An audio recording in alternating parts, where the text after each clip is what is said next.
You're still watching Midday Live, and we're still staying on health, specifically the Ebola scare. The Christian Council of Ghana is calling on the Ministry of Health and other key stakeholders such as the World Health Organization to intensify public education and develop strong health systems across the country to fight against the deadly Ebola virus disease. The council indicates the disease is not a punishment from God about the myth about the disease, and they add that it must be demystified. In line with this, the council is starting a sensitization program within its member churches and on other platforms to complement efforts by the Ministry of Health and other stakeholders in educating the general public about the Ebola virus.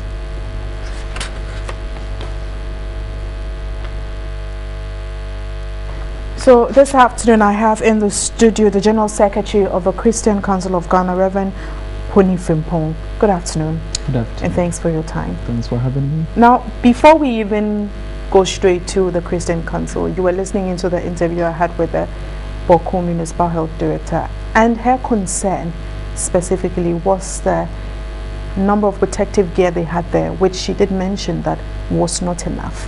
What's your take on it? Yeah. That Ebola is not in our country, we've been told, but that we should get ourselves prepared is another issue. Even though, yes, from the Minister of Health, the Minister, we keep hearing that we are ready. But what does that mean? What goes into our readiness? You know, especially if the health professionals are calling for basic logistics and they are not there. Where is confidence to do what they have been trained to do? You know, at the moment you ask questions like, assuming I want to even do public education, I want to be part of it. Where do I go for what? You know, if I go to Ministry of Health, should I knock room number what? You know, somebody must give numbers by now that if you are in a community and you have this and you want to help this, call this. So issues about planning, issues about logistics are becoming issues every day. And I hope somebody will respond to that quickly. I quite remember when the health ministers and the WHO and the government of Ghana organized that conference here in Ghana. I did speak with the Sierra Leonean government, that's a health person from there. He did mention that, like Ghana is saying, we were prepared. They were prepared. But as they realized, the numbers kept rising and rising. And as of now, August 6, 1,779 cases recorded, 961 deaths. Now your outfit has come up with a release, and you're trying one way or the other to boost education, to let people know what really the Ebola virus disease is about. But from the little that you just touched on in your preceding comments, do you think that Ghana is really prepared? Now, let's go this way. You see, Ebola was discovered in Congo in 1976. They named the disease after a river, like Brim Tunnel. And later on, we've seen Ebola in Sudan, we've seen Ebola in Philippines, we've seen Ebola in other parts of the world. Now, the WHO is telling us that Ebola manifestation in West Africa in February is unprecedented. We've never seen that before. The numbers, the number of deaths, you know, and that is the worry. So if you tell me we are ready, I want to find out what exactly are we talking about. If I move from Accra and I go into the communities, in the rural areas, and I pick ordinary person, what will the person tell me as far as Ebola is concerned? Because if you don't take care, it's just misinformation and fear and panic in the system. People are afraid, but they don't know what they are afraid about. So I think we must make sure ordinary people understand what we are talking about, so that when they find symptoms, quickly they know what to do. Again, we are saying that we should get our religious leaders ready, you see, because the more people, if you like, spiritualize the phenomenon, we are in a bigger problem. Ebola is a disease. It's not a punishment from God. Okay. It's not a curse. So that when people have the symptoms, they must report to health facility quickly. I will hold you here, Reverend Oponifempong, and go to the phone lines. Like I did mention earlier on, there is currently ongoing an interministerial action group on Ebola this morning at the Flagstaff House to evaluate Ghana's response strategy so far. So I do have on the phone line Dr. Bashiru Kikimoto. He is the chairman on social mobilization and risk communication on Ebola. Good afternoon, doctor, and thanks for your time. Good afternoon. Good afternoon. Do I have Dr. Kikimoto on the line? Yeah. Now, what really is this response strategy about? Hello? What really is this response strategy about? Oh, it's trying to see how government can play a very active role, as it has been playing, to make sure that the necessary preparedness plan goes to 100% fruition. How would you describe the work of the committee set up to tackle the Ebola case here in Ghana, although we've heard about suspected cases here and there so far? It looks like the line is not right. Can you hear me, doctor? Yeah, now it's okay.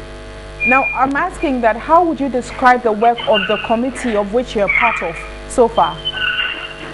How? Would you describe the work of the committee of which you are a part of so far?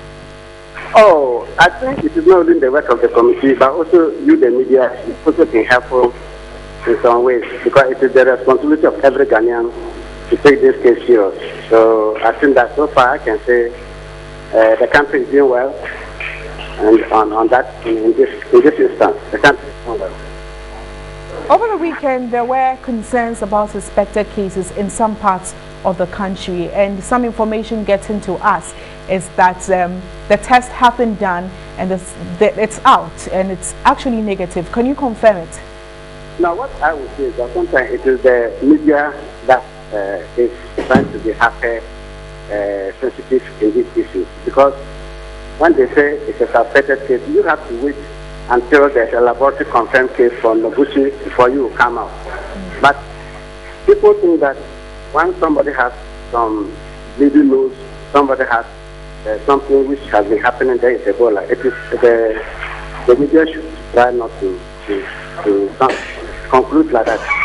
So is that to say that the test isn't out, the lab result isn't out? No, what I'm saying is that normally the media should wait until there's a lab report, because normally in every situation, when there's a disease situation, it is the Minister of Health first who announce the situation. If the minister does not come out, the media has no business saying there's Ebola, or no doctor has any business saying Ebola is suspect. No. It is the Minister of Health who will come out in accordance with Act 851 that will say that there's that disease in Ghana. So the media should always not talk about the Ebola, that anybody having any disease which resembles that. No, it is not how you should communicate. So when are we going to hear from the minister, knowing that you're part of the committee? Always don't call Ebola. Dr. Kikimoto, when are we going to hear from the minister, knowing that you're part of the committee? How soon will the lab test be ready? So that one, normally it is not me who should say it. Me, I'm only just telling you, government is committed to it. All Ghanaians are committed to make sure that they also protect themselves and their families. Everybody is committed. So that one, we'll leave it for the minister and his team to come out. No, it will not be me who will. I spoke with the Municipal Health Director at Boko, Dr. Rosemond Azuri, and I asked her about the protective gear or safety wear that health personnel need up there, and she did mention that they have some, but it's still not enough. What is being done about that situation countrywide? Oh yeah, that could be possible. You should also know that because the WHO is one of the major partners, and most of these things, there are some countries already the outbreak is there, so maybe that is why ours is still pending. But what are we doing as a country? Are we waiting till WHO does something? There are some of the PPEs to them. Are we waiting till WHO takes the move before we move? No, we are moving. Yeah, we have to wait until they move. We are moving. Before WHO can we are moving. So they are joining us. So how soon will they have a top-up? Could you just let us talk later? Dr. Kikimoto? Yes. But I'm finding out that how soon are we going to, finally get to know that all our health areas, as in all hospitals, the designated areas that will handle Ebola cases are well staffed and resourced? We'll be duly informed. We are still in a meeting now. Maybe after that we'll be duly informed. All right. Well, thank you very much. Yeah. I was speaking with Dr. Boy Bashiru Kikimoto. He's the chairman on the Social Mobilization and Risk Communication on Ebola. But back to the studio, I have Reverend Oponi Frimpong. Reverend, you heard Dr. Boy Kikimoto. Yeah, he gives me the impression they are still in a meeting, so maybe we'll have to stretch our patience. Else, I will say this is the time we need to build public confidence. We must let people know that our leaders are on top. So if the logistics, the things medical officers are calling for are available, then somebody must give the instruction for them to be released. And we must be assured again and again that we are on top and then act accordingly. But he gives me impression that they are still in a meeting, so maybe there are other issues on the agenda yet to be discussed. We still need more than what we have just heard from him. But if they are in a meeting, then we will accept what we have just heard. But are you satisfied with what you heard so far? That is what I'm saying. If they are still in a meeting, then we'll take it like that. Else, I want to hear, because the Inter-Ministerial Committee, and he is the chairman, that is where you go for confidence that our leaders are on top. And the logistics and everything are there. And somebody is either about to give the instruction for them to be released, or they are on their way to the centers, But I didn't hear that from him. But then also he said they are still in a meeting. And finally, before I let you go on education, your outfit is doing well by sending the message across to your various churches and other platforms. But are we still doing enough? Do we need to do enough? Are we satisfied with the level of education, looking at the panic and fear that's going around? No, it's not so much what people are doing, but it's the outcome. We can satisfy ourselves, that we are doing enough. How much do we call enough? You see, if I go into the communities, if I go into market, if I go to our schools, universities will be reopening very soon, and students are coming from other African countries. Now, if I go to our campuses and I pick a student randomly, do they understand what we are talking about? If I go into a rural community, a lady on her way to farm, and I pick Ebola, how much does that person know? Do they know what to do immediately? The symptoms they are to look for, and our religious leaders who are always bringing fun, and others, bringing people closer and for all kinds of meetings. What do they expect? What do they tell them?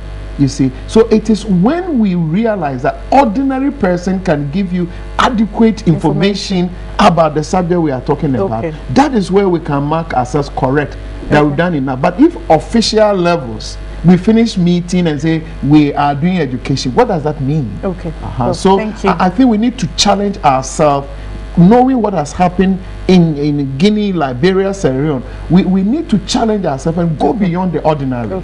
Well, thank you very much. I have been speaking with Reverend Oponi Frimpong, General Secretary of the Christian Council of Ghana. We're looking at their role and also Ghana's role and response and preparation on the Ebola scare.